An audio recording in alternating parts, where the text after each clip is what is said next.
Hey, welcome back, everybody, to the View from the Top podcast, where we help growth-minded men who desire momentum in their business, their family, and their finance get through the valleys and up the mountain to their very own view from the top. I'm so glad you're listening in today.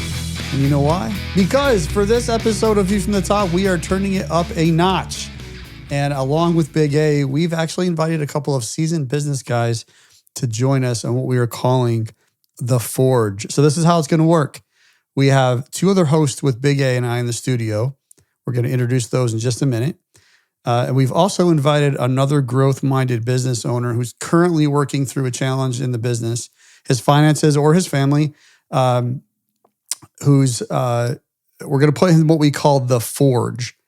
And we're going to turn up the heat and help him work through the challenges. So the man in the forge will have his voice and his image masked a bit for anonymity, but most importantly, it gives us all the ability to ask some really tough questions without hiding the facts that are important for him, as well as he solves challenges and makes decisions as well for you all to have the context that you deserve. So Big A, I'm guessing you're pretty excited right now. I know you thrive in this type of environment. Wally, I couldn't be more excited. And the reason I'm excited is because for over a year now, we've been talking about doing The Forge. And I think the reason I'm so excited is because every week now for almost 25 years, I've been involved in a mastermind group where we've had Man in the Middle. And so this is something that is in our wheelhouse. And I thought, man, what a better way to show the community what we do is to do it. And quite honestly, this was your idea, and I'm giving you full credit for coming up with this. I love it, and it is so exciting. But we've been working on this for a while, and we're going to see how it's going to unfold. So we've invited a couple of seasoned guys, as you said earlier, to be in this with us. Anthony Witt. Anthony is the founder of Witt House Counseling. And what's really cool about it is they specialize in transformative therapeutic care.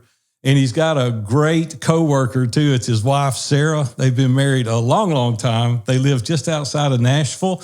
Matter of fact, not too terribly far, Wally, from you and I. That's right. He's got 7 children. Like he's got his own school, right? And so Anthony's just been a great guy. He's been in ISI now for about 10 years. He's been one of our facilitators, does an outstanding job. And Anthony, man, it is such a privilege to have you with us today. So thank you for being here. I'm excited to be here. Yeah, cool. We also got Brett Barnhart. Brett Barnhart's probably one of the longest standing members in ISI. Brett and I have been friends for 10 or 11 years now. He owns Barnhart Excavating just outside of Tulsa, Oklahoma, in a little town called Glenpool. He and his wife have been friends of mine, like I said, for about 10 or 11 years, 2 beautiful children. He's done a great job. What's really cool about Brett is his family has been in the excavating business now about 75 years, almost 80 years coming up pretty soon. And Brett's a 4th generation Barnhart to be in excavating. He's done an amazing job, man, with his business, with his family, adds tons of value each and every week.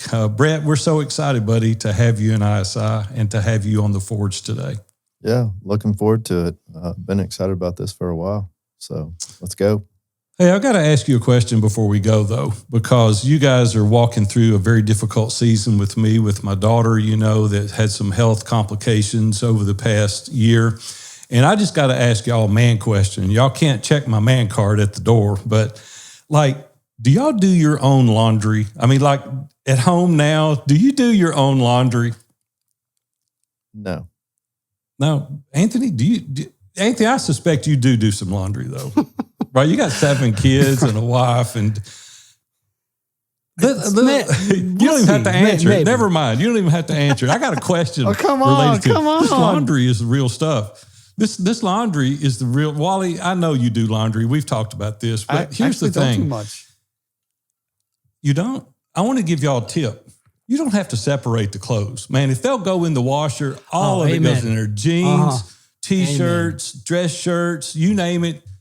6 weeks now, I've been washing my own clothes, and everything I got looks just like it did before it went in, except it's clean. So I just want to give that tip. If you don't hear anything else on this episode, listen, you don't have to separate the clothes. Hey, Big A, I think you just gave a secret. So when I first got married, I was doing laundry and I messed it up because I mixed up like the whites and the colors and all that. I turned a few of Sonia's shirts pink. And so that was like the rolls, a delineation right there. You don't do laundry like, anymore. I didn't have to do You laundry. don't do Yeah, pretty much ever again. But they have color catchers now. Is that what you're using? Or are you just throwing it in there? I don't know no, I'm throwing it in there and you throw a little of that detergent stuff in there and hit start. And so it's, the setting, I don't change nothing. I just hit that shirt was play green last week. And start or whatever it is. I don't know. Listen, I want to get Chip in here. Chip is a great guy, man. He is a phenomenal business guy. But let's bring him in. Let's get Chip in. We're going to do Man in the Middle today. I'm pretty excited about this. Hey, Chip. How's it going today, buddy? Good. How are you? Thanks for having me on. Listen, as I've already said before you came in, I couldn't be more excited. This is something that we've had the privilege of doing now for a decade in ISI, but I personally have been doing it almost 25 years. And I want to give a few caveats before we get started today. Man, we're for you. We're not against you. We're not here to beat you up and throw you away. And I'll be honest with you, there's not a man on this call that hasn't been in similar situations. I just want you to know we're walking together in tandem in this thing. It's just not something that you're an anomaly, you're not a unicorn, like you're going through a very difficult time in your business right now. And you're 33 years old, you've been married, I think 8-10 years, something like that. You got a beautiful wife. You married up, by the way, just so you know. I've picked up on that. You married up. Got 2 beautiful little girls. Man, you're just a great guy, and you're going to give us a great kind of case study today. You're in the full service landscape business. You do design as well from some of the major companies around Middle Tennessee.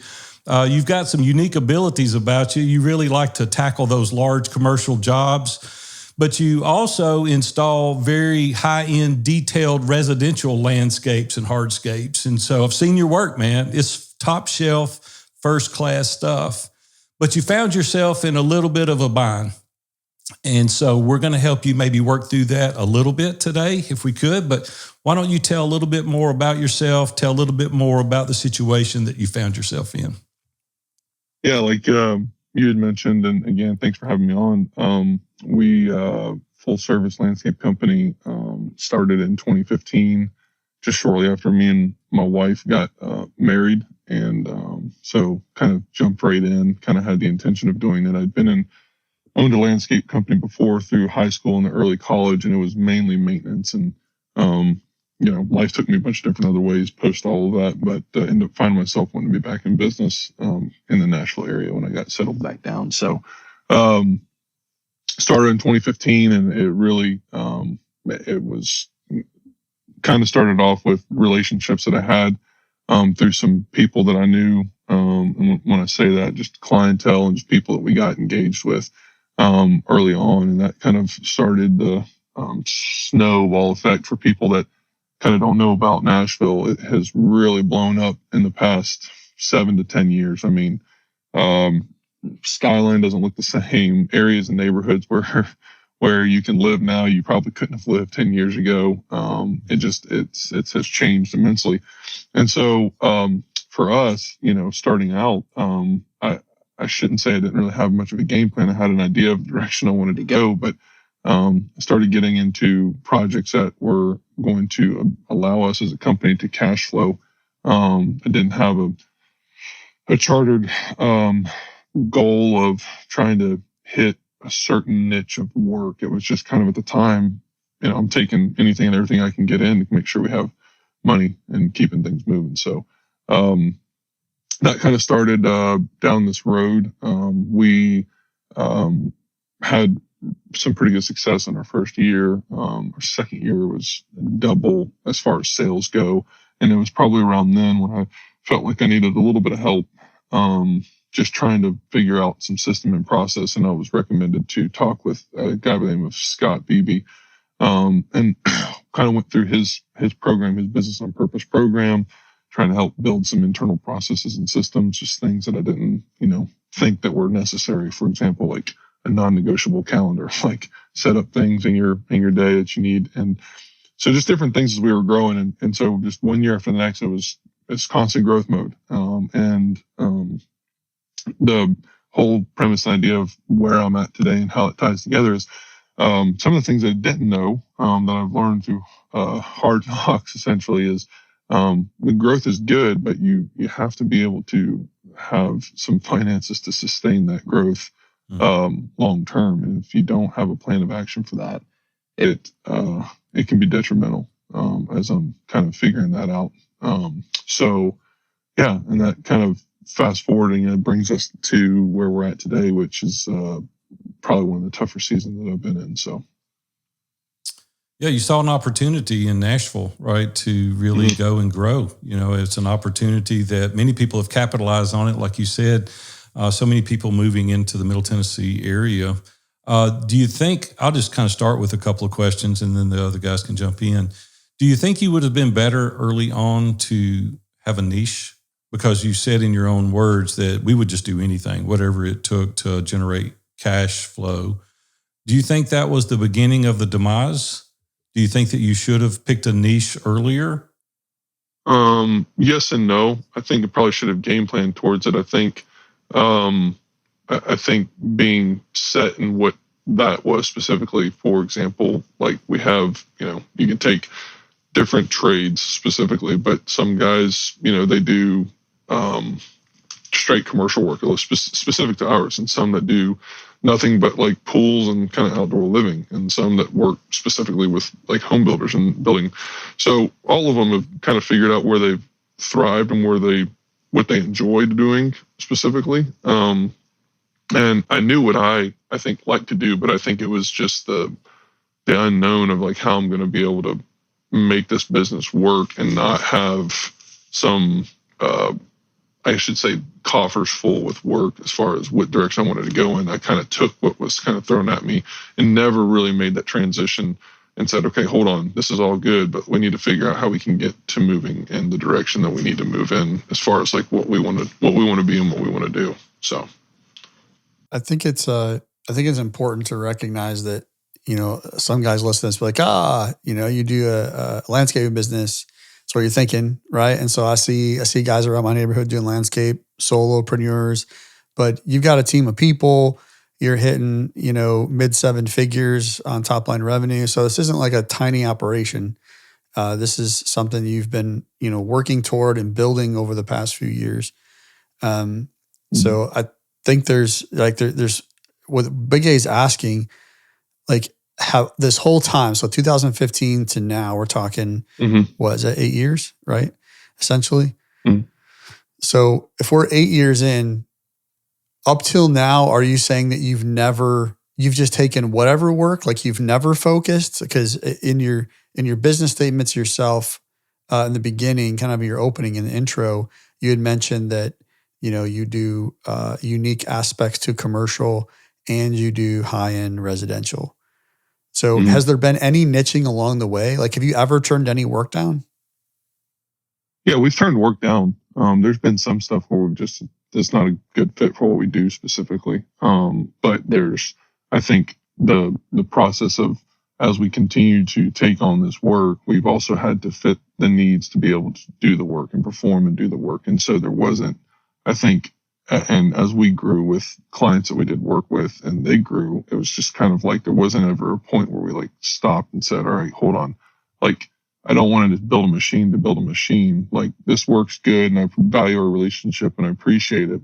There wasn't like a hard stop of, we want to do this work specifically, if that makes sense. And kind of like almost like a walk away from the other stuff. Not that it's bad. It's stuff that, part of like what I enjoy doing, my creative side of things, that doesn't really open that up for me. Working on the higher end outdoor living residential stuff is where I get that charge from. And there wasn't ever a point where I think I got to a point where, all right, I got this machine and I got it running. I can't like just stop. You know what I mean? I kind of got to keep it running, in order to keep bills paid and people employed and all this other stuff.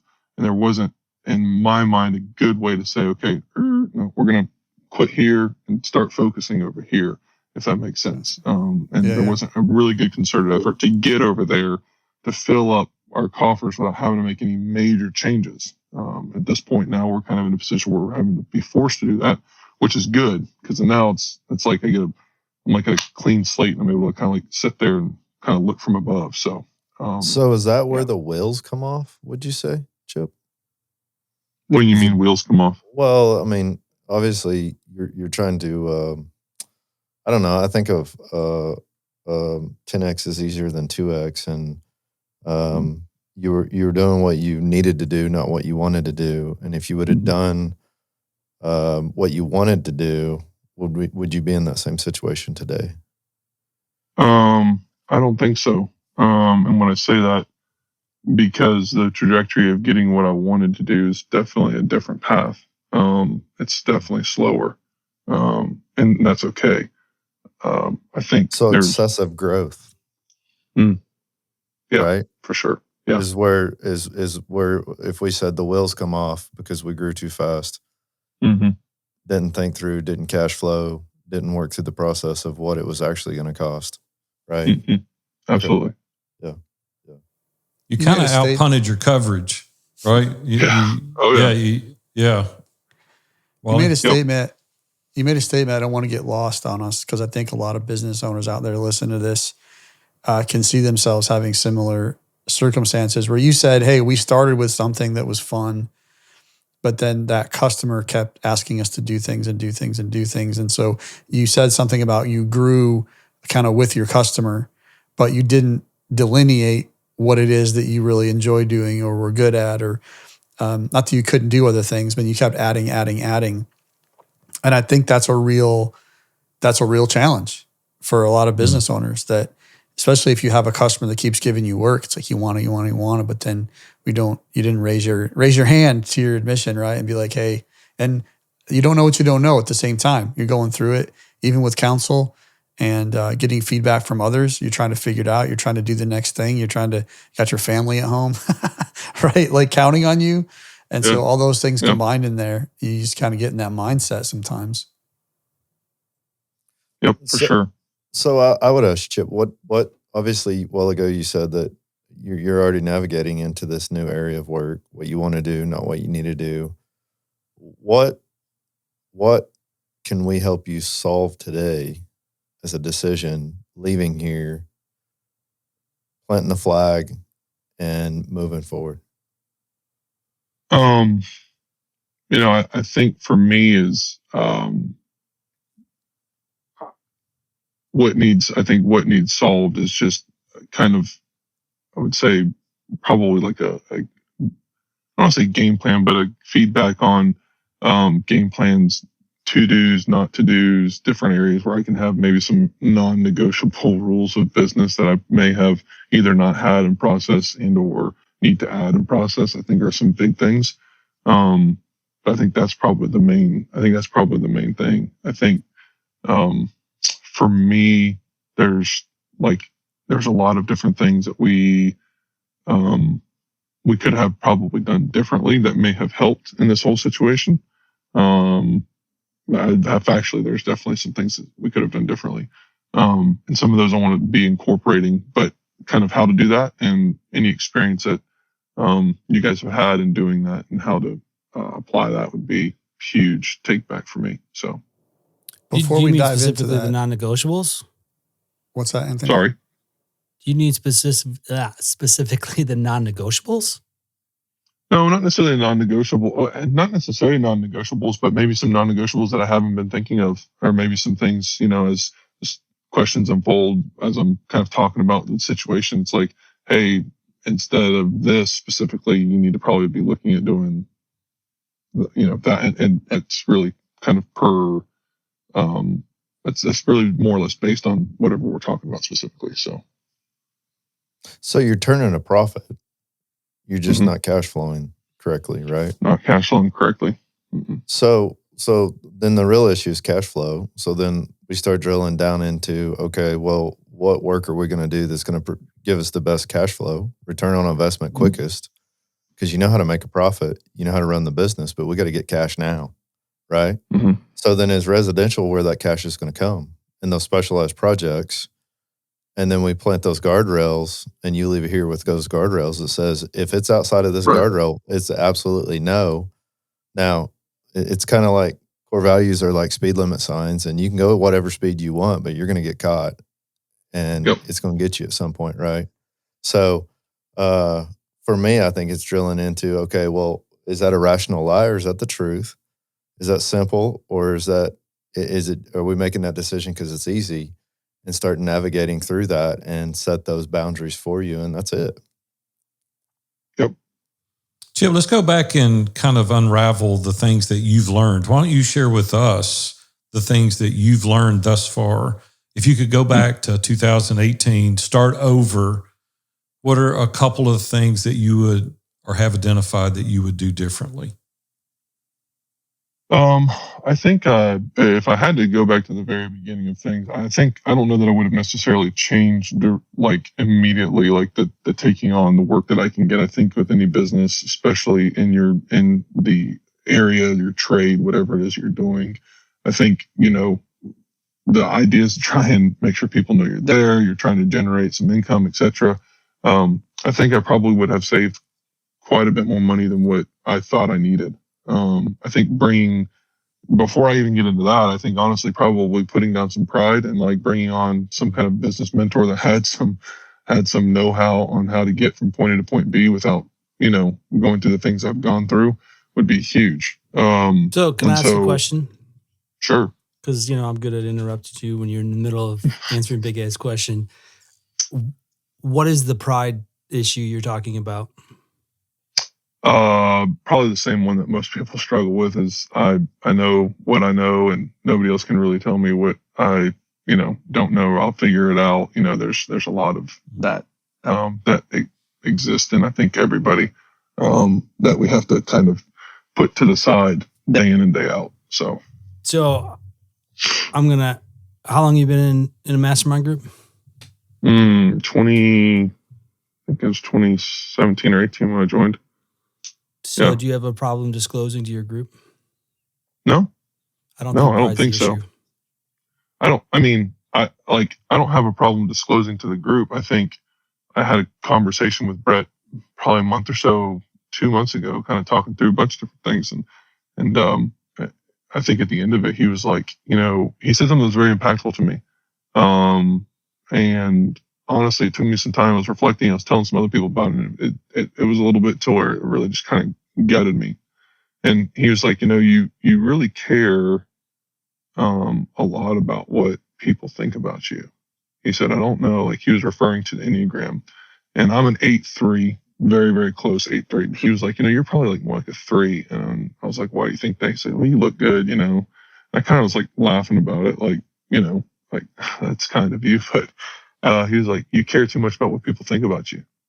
And I think the pride in me, I want people to like me. I want people to think highly about me. Well, what are some things I can do that? Well, I'm good at X, Y, and Z. And, one of those things, I've got a business that's, running and gunning, and, it's where I want people to like me. So I'm building this thing, this machine. Maybe the bigger I build it, maybe the, more money I make, people will like me. And the fact of the matter is, nobody really likes me for those things. They don't love me for those things. The people that truly know me, that's not the reason why. And it was pretty humbling. And so, I think earlier on, I think it was kind of a pride thing. I don't know that I really want to come. And even in I think even in like accountability groups that that I'm in, and like even my mastermind group, like there's times where I'm like biting my tongue. Like, I don't really want to say something because of pride. So it's definitely something that I think I have to lay down day in and day out for sure. And so, yeah, I think that was probably one of the big things, like that was probably keeping me from bringing on like a business coach or mentor of some sort that could kind of help me navigate through those things. But one of the things would be to kind of build in some more cash and to probably have a little bit more of a solidified business plan that the business coach or mentor that I potentially would have had if I'd have pursued that could have helped kind of navigate to kind of really kind of take what I wanted to do and like hone in on that specifically, if that makes sense. So I want to jump on Anthony's train on this a little bit. I could be way off, but I just want to read these because when I read these and then recognizing, I know you're going to continue to kind of tell the story for us on what you've learned and kind of where you've gotten today, the real challenge. We haven't really divulged to everybody yet. Like, what's the real challenge? I know cash flow is a challenge, obviously, but there's a little more behind that. But when you shared about pride, and then again, I could be wrong on this, but I match this up to your core values for your company: Virtuoso, Mastermind, Eco Changer, Los. Is that family? It's a Spanish word, right? Los Dedicados. Yeah. Yeah. Dedicados, those are all feel good values. They are. They're all like, hey, let's feel good about what we're doing, which is great. But I don't see any like hardcore, like what's going to sharpen the business side of this, right? What are we holding ourselves to? As I read through those, there's a lot of like feel good. They're great values. But I wonder if there's not one of those or maybe another one you could add to that as you think about going forward that helps you in your decision-making process, that helps you align your thinking more along the lines for your business where you need to be versus just maybe that feel-good type aspect of your business. I'd encourage you to think about that. Sure. Yeah, to Wally's point, you can use those then as a filter as you go forward. Everything we do here in View from the Top is run through those core values. And if it's not amazing or there's an excuse or we say it's not figure outable, then we're like, well, we can't do it, like, because it doesn't align with this core value. And it gives you that filter to always look back.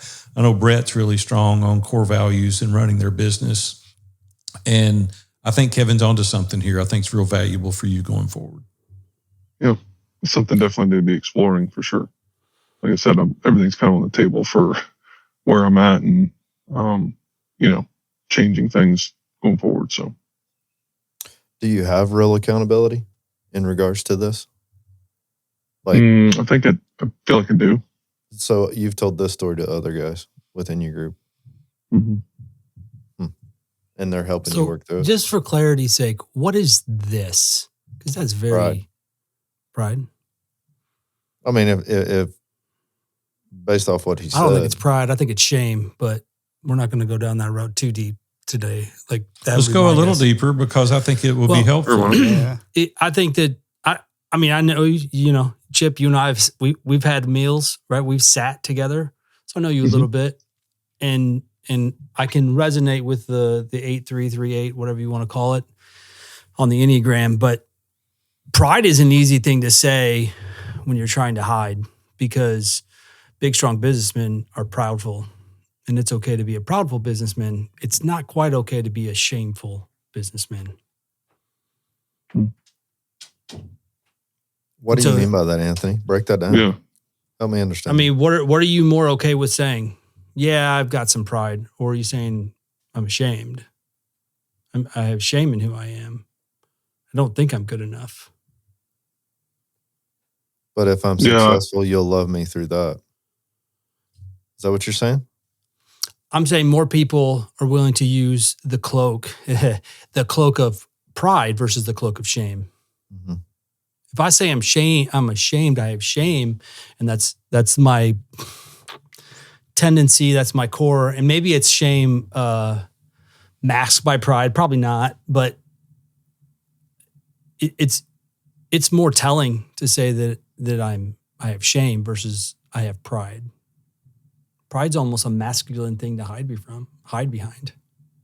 It kind of is, isn't it? It's kind of like, yeah, I'm a man, macho. Yeah, I got pride. some pride. Yeah. Had trouble with my business. You even said it, Chip. You even said everybody deals with it. Mm-hmm. And so we defer to everybody else has got it, so I've got it. I think you're onto something, Anthony. They're thinking about if you were to say, I'm ashamed. Yeah, so that has a different meaning. And sitting with you, I'm not even concerned to go down that route. My thought process actually was make sure you're not deciding to label the problems that existed with something that's not actually really a thing for you or a serious thing for you. Like just foresight saying, yeah, let's call that one pride. Mm-hmm. When maybe it has nothing to do with pride whatsoever. That's what I kind of grabbed or kind of jumped out at me was, man, I don't see pride here. Personally. Sure. I'm not saying it doesn't exist. I'm just saying I don't see the pride part. And so that's where it kind of jumped out at me. Like, let's make sure we don't just decide to call it pride or covered in pride, because that's a scapegoat to just get past it to the next thing. Sure. Yeah, I don't know specifically what it's called. I mean, I feel like that through this past couple months, there's definitely probably, I mean, you use shame. There's probably been some shame in the fact that I'm just not good enough to be able to do this. Maybe I don't have what it takes. Maybe I'm not cut from that cloth. There's been those questions that's been thrown into my head. I feel like I've kind of like pressed those lies off to the side that's been thrown out there, because I don't believe that. I just think it was a lot of different circumstances, some of maybe some ignorance on my part, honestly, some poor planning, but I think also just different circumstances that I've had to deal with in the business itself. But I think definitely I've felt the shame. I mean, in the past several months for sure. Yeah. Because let's go back there for a second, though, just for a second. I want to touch on what you just said. You're good enough. You're a smart guy. I've been around you a lot. You're a very smart guy. You've got a charisma. People love to be around you. Maybe you don't have certain skills in certain aspects of the business, and maybe the pride disallowed you from getting the mentors that could help you see through that to take you to the next level. And when I said earlier, you've outpunted your coverage, like literally, I think that's what's happened. I think you've had the inability possibly to manage the business at a level that you've started operating, and you're just a little late to catch it. And you've got a lot of accounts receivables, right? I mean, there's a lot of opportunity ahead of you. It's just the cash flow that's been the problem. So don't let the enemy tell you you're not good enough. You're good enough. You just need to get some folks that are more skilled, possibly in an area that you don't have the giftedness to run that aspect of your business. That's the reason I wanted to go back and say, what have you learned on your own? Like months you've been going through this. Let's go back there just for a minute. What are some of the things that you've recognized before we give you some other things to deal with on your own? Yeah, I think really honestly with everything is one of the things I've learned is probably maybe a little bit too nice of a person. When I say that, like, I mean, it can be, I think it can be difficult for people. It has been for me to balance I want to be a effective person for Christ, but how do I not ruin that when I'm talking to somebody on the phone that owes you, $500,000 that's outside 60 days, how do you do some of those things? So I think in my mind, some of the things I've learned in just talking with a bunch of different people, there's several guys that I've been close with the past couple months. So one, I think Andrew, and he's been extremely helpful in that. Like, no, this is how you kind of approach these situations. You got to have these conversations, and he's walked through something, kind of similar to what I've been going through. And so having that and just kind of peeling off of him some things. I think part of one of the things I learned is I feel like some of the internal, again, processes and how we do things, whether it's negotiating terms with people we do business with, how we're carrying cost of goods sold, just different things are we're not going to go over a certain point of money out before we get money in type thing. I think there's just a lot of, I think part of me is I want to kind of nurture relationships. That's, sales. Like I like to meet people and shake hands, and to what you'd said, kind of a likable person. Like I think if I come across firm or hard on some things, and there's a fear that, well, maybe they'll stop doing business with me, or maybe I won't get any more work with them or whatever. And so I think that's kind of been a little bit inhibiting of any growth, or just trying to put some roadblocks in, if that makes sense, for direction. So there's several different things. Here's the thing. Yeah, here's the thing about that particular thing is that maybe you shouldn't be an ops at all. Yeah, I was going to say you're just a salesperson, and let the ops person deal with the thing. First of all, Christ didn't cause us or call us to be a doormat. Okay, just because we're a Christian by faith, don't mean that we can't operate our business in a business-like manner. I think you've got to dial it back and see where your zone of genius is at.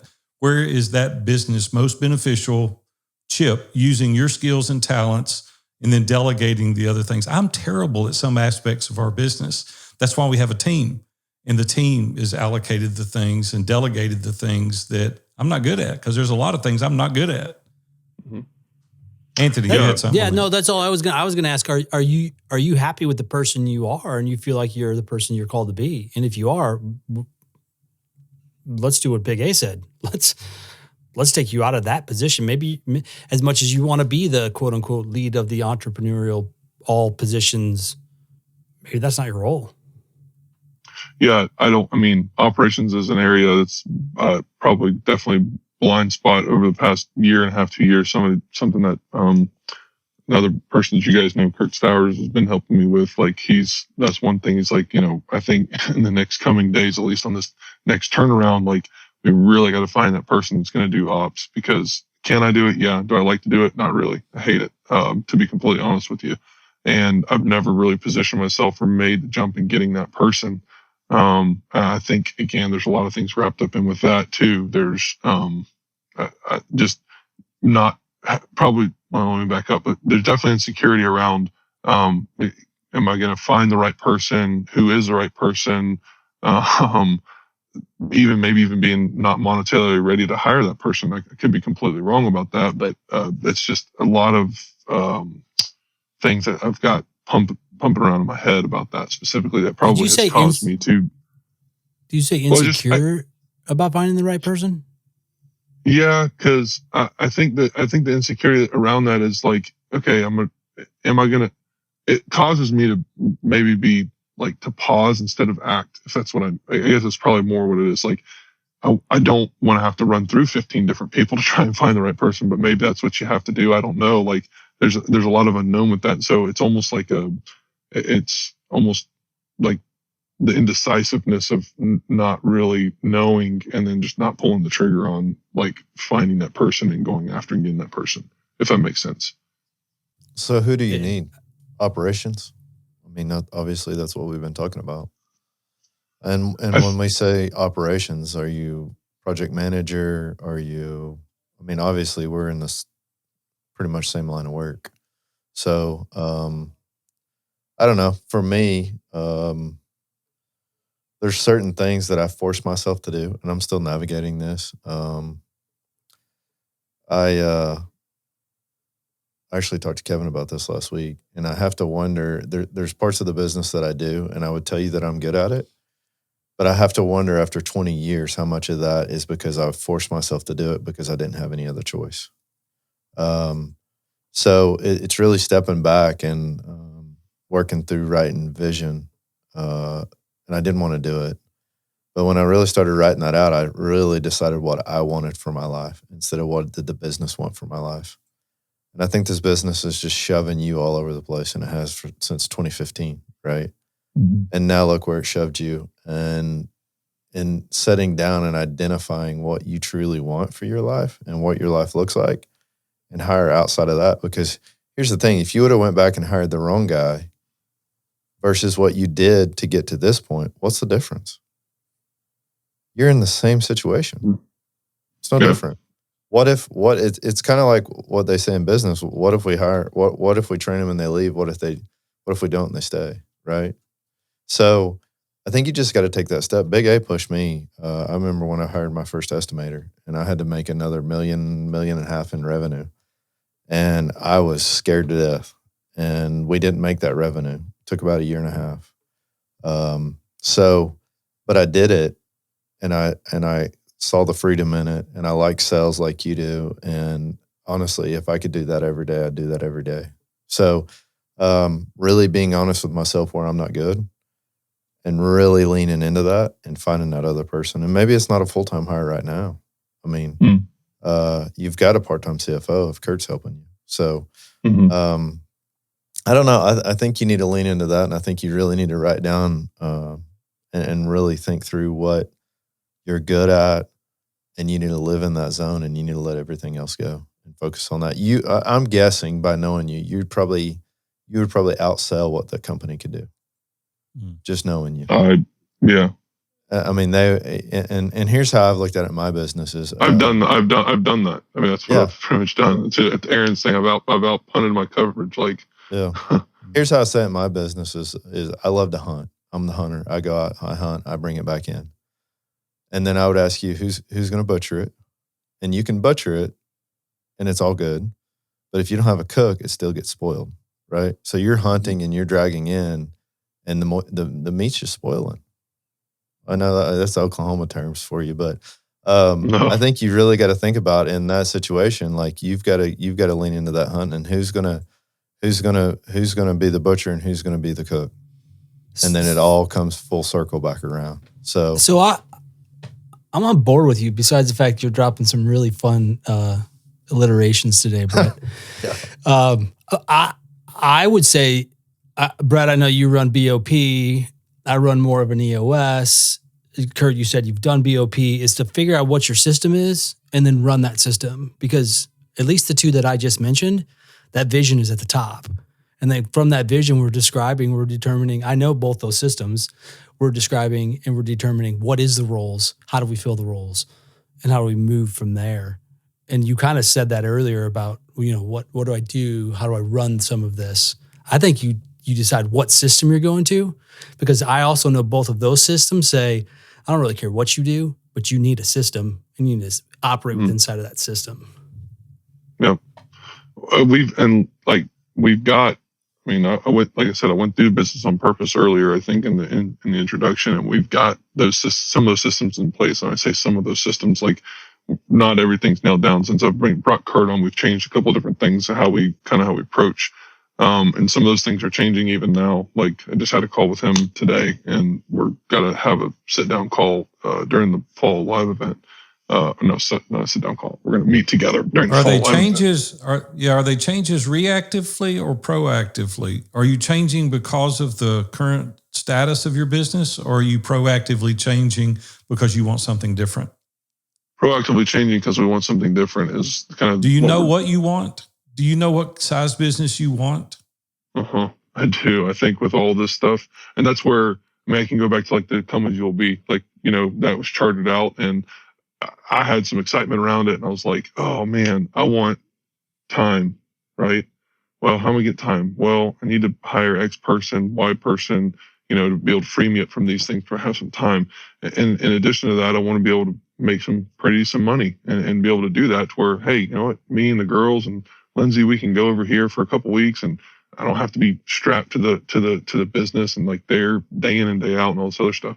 And I had, I think, a pretty good execution to build our sales to what you were saying earlier, Brett, like to bring in an estimator, you had to add this much in sales. Like I think I had a good game plan to like bring the sales in, and I brought them in, but I didn't fill the roles. Sales guy? You brought a sales guy in? No. I was a sales guy. I brought the sales in. I brought the sales in, but I didn't fill the roles and execute that other side. And so here we are. So you didn't adhere to you didn't do the systems. You didn't do the process. I didn't even achieve, I achieved some things within the Come As You'll Be, but I didn't achieve everything that I wanted. And the main thing after all of this is I just want to be able to have some more time with my girls. When I go like on vacation, doing different things, I like to have a little bit of mental clarity. Just those things that to me are more important than anything. Just stop right there. When you say time, what does that mean? That means nothing to me. Get smart. Get specific, measurable, attainable, realistic, and time-based. How much time do you want? A lot. What, a lot? Like 5 days a week? No, not that much. I think what I enjoy. Like I enjoy sales. I like creating.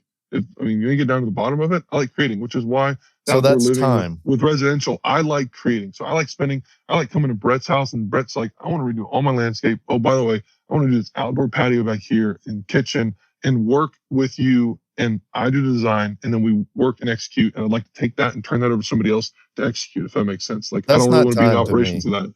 That's relationship. No, I understand that. I just say, like, you got to help us understand. I can't help you when you say time, I think you're sitting at home with your wife and kids. So in these accountability, go ahead. I like where you're going. I'm trying to peel back the layers here. So go ahead. You like doing sales? So time for me looks like, okay, well, let me take my girls to breakfast in the morning before I take them to daycare and their school. Like Charlotte started at HCA, so she's starting like a pre-K program. Could I do that now? I could probably do that now, but that puts a pretty big crimp into anything that I'm doing schedule and work wise, since I'm handling everything, if that makes sense. Let's stop right there. Can we stop right there? Yeah, sure. So you just planted a flag in the ground and you said, this is what I want. And you want time and you want to do this in the morning. Okay. Mm-hmm. So now we have a decision to make. You're a construction business. We start early. Guys want to know what to do. Somebody's got to be directing them. Okay. So if that's the life Chip wants, then who are you going to put in the place to show up every morning at 5 a.m. and get people going? And when it rains, you're going to send them somewhere else. We have a problem to fix now. How are you going to fill that gap? Who are you going to get? What does that role look like? I don't have anybody to get that gap. I know what I want the role to look like, but I don't have anybody to do that gap. That's me. So you can't do both. And it's totally fine what you want. I love it. So, okay, that's a decision that has to be made today. If that's what we want, we write that vision out, which to be honest with you, I hate vision, but I'm doing it. Write that out. Let's take that step. Let's start looking for that guy, right? Yep. Write out what that role looks like, who, not how, throw an ad out there and find them. So you do have a dichotomy that's fighting against itself. My question becomes, do you want to work in your business or do you want to build the business? The description that you said with your girls, that's you want to build the business. You want to be the builder. Like my mentor right now is going through with me. He's like, do you want to be the therapist or do you want to build the practice? Like that's the question. Mm-hmm. Part of what you want is you want to be in the business because you want to be the creator salesperson. Like that's what sounds like that's what gives you lifeblood, right? Mm-hmm. I enjoy it. But you also want to be the owner who doesn't have to show up till 10 because he gets to take his girls to school. So Correct. That's one of the dichotomies where you're going to have to work on. Time and freedom. Of course. Yeah. What'd you say, Brett? Time and freedom.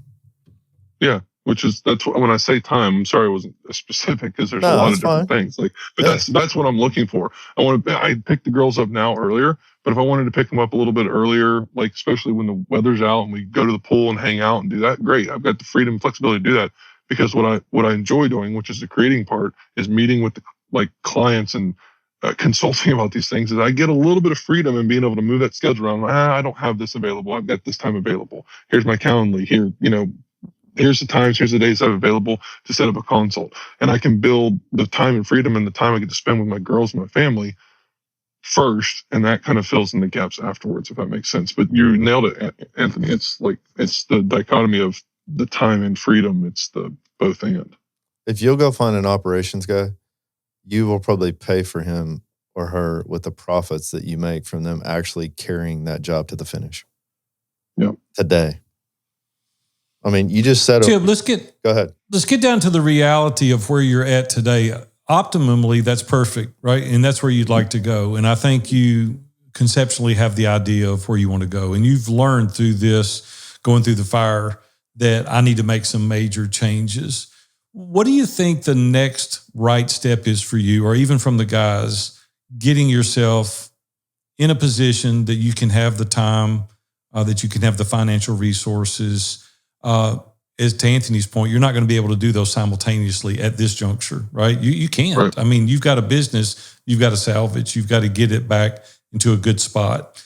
So what are you, Chip, what are you willing to do in order to, as they say, turn the ship around currently? Some things that we're already doing now. I'm doing everything I can on my side. So we have, just for kind of full disclosure, the size of our company is reduced dramatically as far as like the amount of employees that we have, et cetera, just where we're at. So we've gotten rid of some payroll, some immediate costs out of our pockets. We've turned away several different clients that we work with. I've just kind of said they were part of what this machine was built around. It's like, it's not even really what I like to do and enjoy doing. It's like what I was needing to do to keep everything going.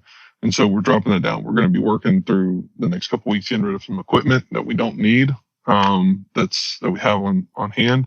And so we're making some of these changes. I think for me is to take, I was talking with Kurt about this. He told us to several other guys. I think for me is to be able to kind of, through the midst of all of this, is to actually take some time, whether it's a full day away or a little weekend away or something, and be able to get a lot of the stuff out, down on paper, writing the stuff out. What do I want the vision to look like? What do I want the stuff to look like? nail down my exact roles of who that operations manager needs to be specifically. It's not the first time I've been challenged to look and say, hey, you need to get an operations manager because you're really talented here, but you don't enjoy like doing this, and you don't need to be doing that because you don't enjoy doing that. And so I need to actually just start the process, whether it's, talking with people that have experience in hiring that person specifically and getting some more information around that, and go through the steps of trying to bring that person on as we continue down this road. But it's not something that I don't think that we're going to be able to turn around and just jump in and do immediately. That's something that Kurt's kind of helping me with the financial and just kind of planning that out. So I think for the time being, unfortunately, I'm still the guy kind of doing that, and I'm willing to do that to kind of keep everything moving along. But I think there's just a little bit more than next week hiring the right person and throwing them in there. So. Chip, this is an important question for the listeners that are listening right now. Let's go back 8 years, and you had this dream and this fantasy to have this business that's probably you're doing mid to high seven figures in your business. If you could go back, is that still something you would try to achieve and accomplish? Is it doing for you what you thought it was going to do for you? Can you do less and make more and still accomplish what it is ultimately that you really want? Yeah, I've found out this process, I can do less and make more. I mean, I absolutely can. I mean, I don't have to pump up my numbers after this. I mean, I could to make more, but to Brett's point, he's like, you find the operations guy, you're going to be immensely more profitable tomorrow. And I completely agree with that. I think having that right person in place, I think we can be extremely profitable where we're at and be what I've wanted kind of from the very get-go is, again, to kind of be a little bit more boutique and niche in the outdoor living side of things specifically. And I think at that point, I feel like the quality of work and stuff that we do allows us to be able to kind of put the number out there that we want to do it for. And I think we can build a good book of business where people are willing to wait and or, have us do the work. And I think that puts us in a position to name our price, a bunch of different things. And I don't think I have to have 10, 15 different crews and do $10 million a year in order to do what I want to do, which again goes back to the time and freedom. That's ultimately what it comes down to, I think. So I think it's Brett's question earlier would serve you well in really articulating exactly what it is you want. Not, I want more time. That doesn't really identify what it is that you want. It's like, I want to be off every Friday, Saturday, and Sunday. Now we've got something that's probably achievable. Brett and I had a really good conversation on Thursday. We were talking about this very topic, about a lot of people want to boast and they do mid seven figures, high seven figures, but their profit margin is in single digits. And you're like, yeah, I bragged to everybody, I got a $10 million business, but we're making single digits. Whereas if you scale that back to maybe $2, $3, $4 million and you have a 25, 30% margin rather than single digits, you can probably accomplish all the things you and your family want to as far as time freedom goes, as well as the financial aspirations that you have. Yep. Yeah, no, I mean, I agree with that. And I think that's probably been the most eye-opening thing. It's like, I don't have to build it to this to go where I want to go and do what I want to do. I could be much smaller in order to do this. So I would just say, Chip, first off, where you're at, I was no different. First 8 years was very hard. Any major decision could have bankrupted me. I made it through. It's a very costly business being in the construction business for anybody. They can say what they're going to say. We all have the same cost, everything. So you're not alone. I'm not justifying that. I'm not trying to justify the decisions that you made. I think you hit a spot on earlier when you said a mentor. And obviously Big A's been my mentor for 10 years. And there was a lot of things that I wasn't willing to look in the mirror and be honest with myself. And to get on the phone with him, and whether it was griping about employees or needing time and all these things, he always turned that back on me. It was always me that was the issue. I had to deal with myself first. So I like what you said earlier, getting somebody in your life to help push you and to help you be honest with who you are. And I say it like this. The people, if you come to my business and look around, you will see the seats filled where I suck. and incredible people are sitting in those seats to take that and carry it where I would let it fall through the cracks.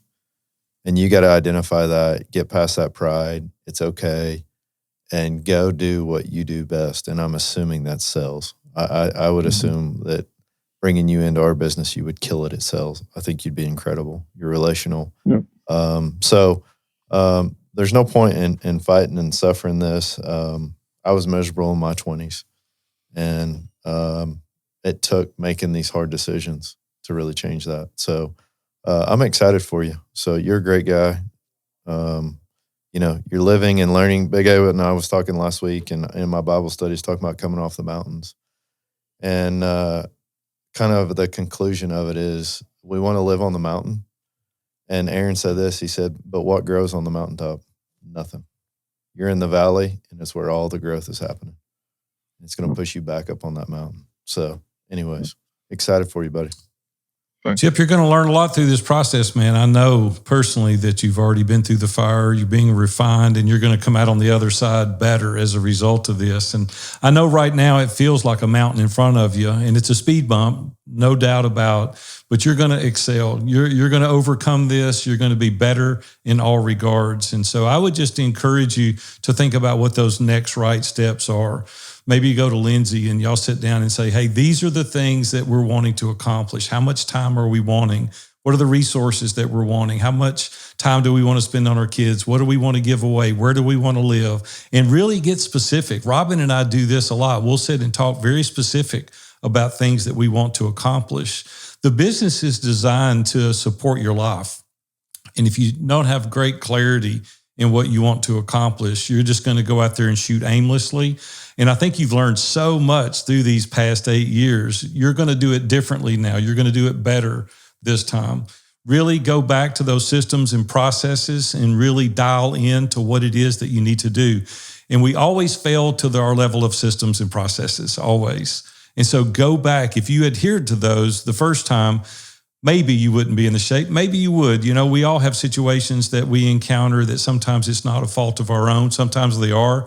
We're not here today to pass judgment or have any condemnation. We're not saying what is the cause of it, but we are going to grow through this being better. So the guys have given you some great insight today, some things for you to think about, and we always want to be here to serve you and help you. So thank you for being with us in the Forge today and manning up and being the man in the middle. Hopefully it's added great value to you. It has, and thanks for having me. I've enjoyed it.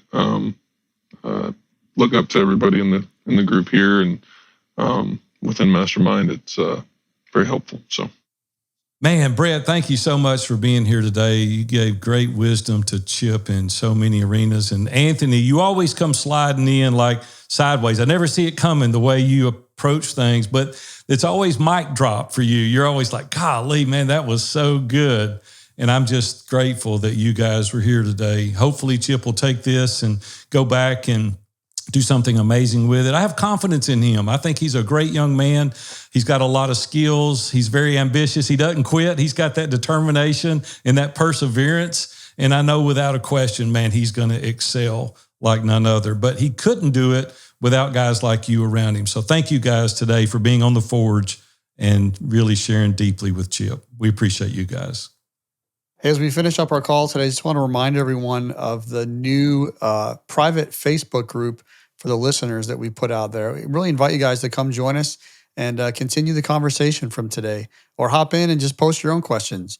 All the other listeners that'll be in there and get a shot at getting your question highlighted in maybe a future episode. So you can check that out. Go to viewfromthetop.com/group. That's viewfromthetop.com/group, and you'll be redirected to the private Facebook group where you can join there and start joining in the conversation after the conversation. So we look forward to seeing you there. Until next time, you guys have an awesome week.